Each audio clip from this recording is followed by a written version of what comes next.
My name is Miles, and this is Make with Miles Maker Mondays. In this series, I'm going to be asking makers 3 different questions. What's your favorite tool? What's the first thing that you made? And what's one piece of advice for young makers? Let's go.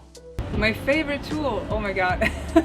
I mean, I would have to say probably a Leatherman actually, without making this sound like a commercial, but there's something about having a set of tools with you at all times. It's so empowering, and it makes me feel like I can fix things, and it makes me feel like I have control. So I like the tool that I can take with me.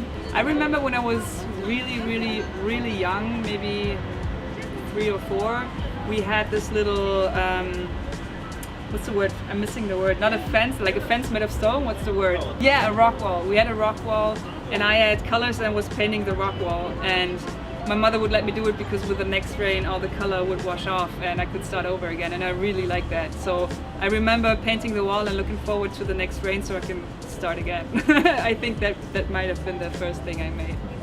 I mean, the thing with advice is that it's always so easy to give advice in hindsight, and it's very hard to take advice when you have the way in front of you, if that makes sense. But I would say keep in mind that most people don't know what you're doing, so it's okay if you don't know what you're doing now. Like, you will figure it out along the way. Just don't let anybody tell you that this is wrong, because it might be the next really cool thing, and it might be the thing that makes you happy. So if you want to try it, try it.